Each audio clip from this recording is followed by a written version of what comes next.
I've just got a notification that a new user is registered for my portal. What do I do now? In the first instance, you're going to want to ensure that you have the correct roles created. So you're going to want to go into the settings cog in the top right, go into role permissions, and just double check through the role permissions that you've already created if you have done so. If not, if there isn't a relevant set of roles already, create a new set of roles. We'll call this one contractor. Type.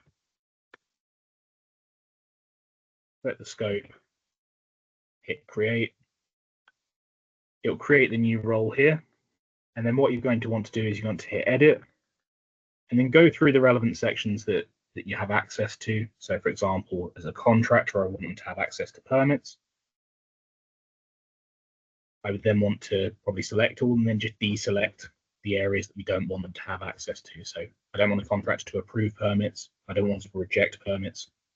I don't want them activating or closing permits because that's for the on-site team only. I obviously want them to start and complete works. I don't like, personally, contractors exporting data, and I don't want them editing building management notes or security notes. I only want them editing contractor notes.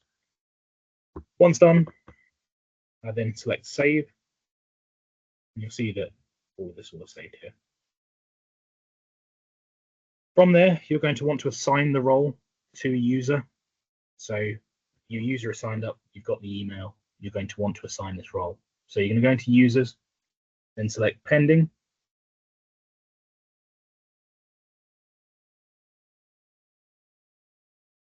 Then into the individual that has signed up themselves.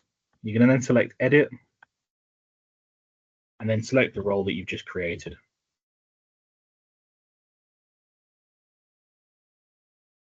If it's a company role scope, you're going to want to apply it to the individual company that they have registered under. And then select save.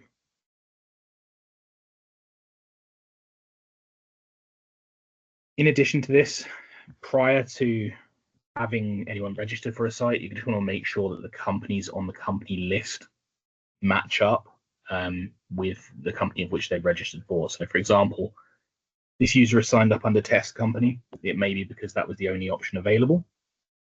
You're going to want to go into companies. Just ensure that the company that they're signing up for should be under here. Select create, pop in the company name. Again, enter any floors, contact names if they're a tenant. Enter in any alternative contacts. So maybe you have an out of hours contact for them. Maybe you have a secondary point of contact for them. And select next. Enter in their domain. So this is everything after the @ within their email address. Remember to select the plus.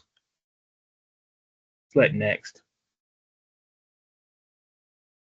Add in any images here that you would like them in. So any thumbnail images, any cover images you'd like to assign to them there. Then select submit. That adds the company to the portal. Those are really the primary things that you'll need to do in order to ensure that a new user can register, as well as assign them the correct roles, as well as create roles for them initially as well.